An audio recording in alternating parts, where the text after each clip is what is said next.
guys, welcome back to my YouTube channel.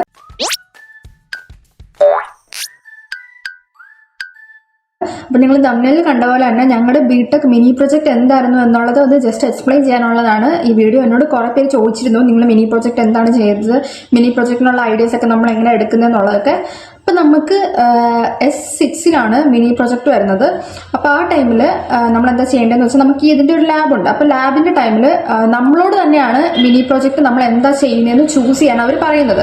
അപ്പോൾ ആ ടൈമിൽ നമുക്കൊരു ആദ്യത്തെ ഒരു 1-2 ആഴ്ചയൊക്കെ നമ്മുടെ ഈ സബ്ജക്ട് എന്താ നമ്മളൊരു തീരുമാനിക്കുന്ന ടൈമായിരിക്കും. അപ്പം നമ്മളും കുറേ സബ്ജക്ട് ഇതുപോലെ ചൂസ് ചെയ്തിരുന്നു. അത് നമ്മൾ ഫൈനലായിട്ട് സെലക്ട് ചെയ്തത് എന്താണെന്ന് വെച്ചാൽ ഈ അണ്ടർഗ്രൗണ്ടിലുള്ള ആൽഗയൊക്കെ റിമൂവ് ചെയ്യാൻ വേണ്ടിയിട്ടുള്ള ഒരു മെഷീനായിരുന്നു. പിന്നെ ഒരു കാര്യം, നമ്മൾ മിനി പ്രൊജക്ടിന് വേണ്ടിയിട്ട് ഒരു സബ്ജക്ട് ചൂസ് ചെയ്യുമ്പം അത് നേരത്തെ ഉള്ള ഏതെങ്കിലും ഒരു പ്രൊജക്റ്റിൽ നിന്ന് വ്യത്യസ്തമായിരിക്കണം. അപ്പം നമ്മൾ നോക്കിയപ്പം ആൽഗെ റിമൂവ് ചെയ്യുന്ന ഇങ്ങനെ ഡ്രോണും ഓട്ടോമാറ്റിക് മെഷീൻസ് ഒക്കെ ആയിരുന്നു ഉണ്ടായിരുന്നിട്ടുള്ളത്. അപ്പം നമ്മൾ അതിൽ നിന്ന് വ്യത്യസ്തമായിട്ട് എടുത്ത് എന്താന്ന് വെച്ചാൽ എല്ലാം ഓട്ടോമാറ്റിക് ആയതുകൊണ്ട് നമ്മൾ മാനുവലായിട്ട് ഒരു സാധാരണക്കാരന് പോലും ജസ്റ്റ് ഇപ്പോൾ ഒരു വീട്ടിലൊരു ഫിഷിംഗ് ടാങ്ക് ആണെങ്കിൽ പോലും അതിൽ പായൽ ഇളക്കി കളയാൻ പറ്റുന്ന പോലത്തെ ഒരു മെഷീൻ, അതായത് സ്പീഡ് കൺട്രോൾ ചെയ്തിട്ട് പറ്റുന്ന ഒരു മെഷീനാണ് നമ്മൾ ഡിസൈൻ ചെയ്തത്. പിന്നെ ഒരു കാര്യം, നമ്മുടെ മിനി പ്രൊജക്ടിന്റെ ആ ഒരു മെഷീന്റെ പേര് അത് നമുക്ക് തന്നെ ചൂസ് ചെയ്യാം. അപ്പം നമ്മൾ ചൂസ് ചെയ്യുന്ന ആൽഗെ ഡിഫൻഡർ അക്വ സ്ക്രബ് എന്നായിരുന്നു മെഷീന് പേരിട്ടിരുന്നത്. ഇത് ഞാൻ ആ മിനി പ്രൊജക്ട് ചെയ്ത ടൈമിൽ ഞാൻ എടുത്ത കുറച്ച് ക്ലിപ്സ് ഞാൻ കാണിച്ചു തരാം. അപ്പം അത് കണ്ടു കഴിഞ്ഞിട്ട് ഈ മെഷീനെ കുറിച്ചുള്ള ബാക്കി ഡീറ്റെയിൽസ് പറയാം.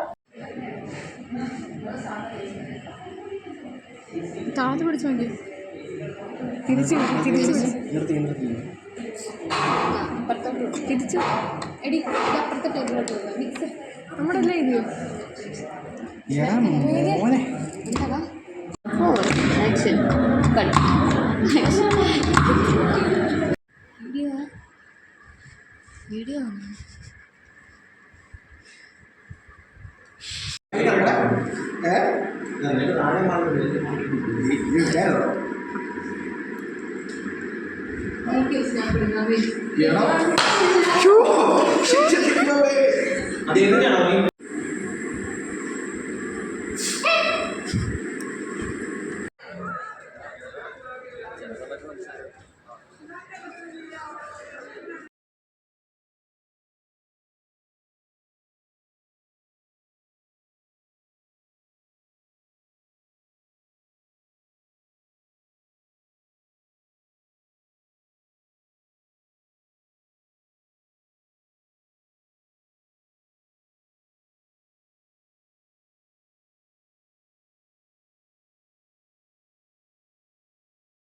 അപ്പം ഇതായിരുന്നു നമ്മൾ ചെയ്തു വന്ന കുറച്ച് വീഡിയോ ക്ലിപ്സ് ആയിരുന്നു ഇപ്പോൾ ഞാൻ കാണിച്ചത്.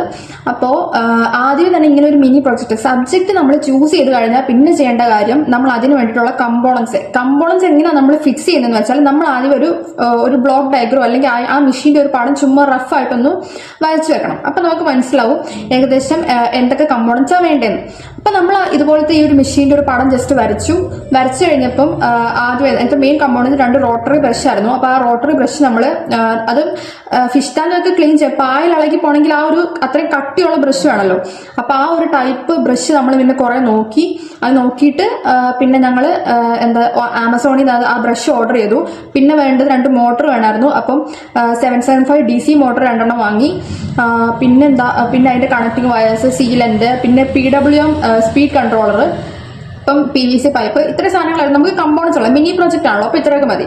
പിന്നെ നമ്മൾ ആലോചിച്ചപ്പോൾ ഉണ്ടായിരുന്ന മെയിൻ വിഷയം എന്താണെന്ന് വെച്ചാൽ നമ്മൾ ഈ മെഷീൻ ഇപ്പം നിങ്ങൾ മിനി പ്രൊജക്ട് ചെയ്യുവാണെങ്കിൽ ശ്രദ്ധിക്കാം, നമുക്കിങ്ങനെ വെള്ളത്തിലൊക്കെ ഇറക്കിയിട്ടുള്ള മെഷീൻസും കാര്യങ്ങളൊക്കെയാണ് നിങ്ങൾ മോഡൽ ചെയ്യുന്നതെങ്കിൽ അത് കേടായി പോകാണ്ടിരിക്കാൻ വേണ്ട 3D പ്രിന്റിങ് നമ്മൾ ചെയ്യണമല്ലോ. അപ്പോൾ ഈ മോട്ടറിന്റെ ഡിസൈൻ വെച്ചിട്ട് 3D പ്രിന്റിങ് ചെയ്യണമായിരുന്നു. അപ്പം അങ്ങനെ നമ്മൾ മോട്ടറിന്റെ 3D പ്രിന്റിങ് ചെയ്തു. പിന്നെ എന്നിട്ട് വെള്ളത്തിൽ ഇറക്കാൻ വേണ്ടിയിട്ടായിരുന്നു പ്ലാൻ ചെയ്തത്. 3D പ്രിന്റിങ് ചെയ്ത് കഴിഞ്ഞപ്പോൾ ഉണ്ടായിരുന്ന നിങ്ങൾ ആ ഫസ്റ്റ് ക്ലിപ്പിൽ കണ്ടത് ആ ബ്രഷും ആ 3D പ്രിന്റിങ്ങും അതിന്റെ സൈസ് കറക്റ്റ് ആവാത്തതാണോ എന്താന്ന് അറിഞ്ഞുകൂടായിരുന്നു. അത് ഭയങ്കര ലൂസായിരുന്നു.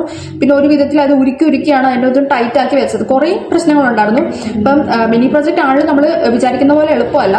പിന്നെ അത് കഴിഞ്ഞിട്ട് PVC പൈപ്പ് എല്ലാം കണക്ട് ചെയ്തു. പിന്നെ നമ്മൾ ചെയ്തത് എന്താണെന്ന് വെച്ചാൽ ഒരു ബ്രഷ് ക്ലോക്ക് വൈസ് ഡയറക്ഷനിലും ഒരു ബ്രഷ് ആന്റി ക്ലോക്ക് വൈസ് മൂവ്മെന്റിലും ആയിരുന്നു കണക്ട് ചെയ്തിരുന്നത്.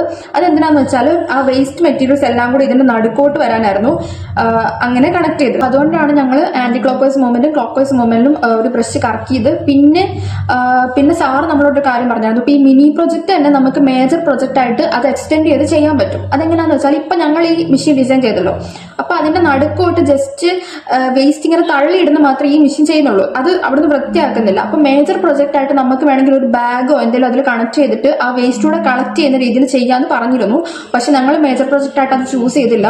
നമ്മൾ വേറൊരു സബ്ജക്റ്റ് ആണ് മേജർ പ്രൊജക്റ്റിൽ എടുത്തിരിക്കുന്നത്. ഞങ്ങളുടെ മേജർ പ്രൊജക്ട് എന്താന്ന് കുറച്ച് നാൾ കഴിഞ്ഞതിന് ശേഷം ഞാൻ ആ ഒരു വീഡിയോ ഇടുന്നതായിരിക്കും. അതിന്റെ വർക്ക് ഇപ്പൊ നടന്നുകൊണ്ടിരിക്കുന്നുള്ളൂ. അപ്പൊ അതുകൊണ്ടാണ് അതിന്റെ ഡീറ്റെയിൽസ് ഒന്നും പറയാത്തത്.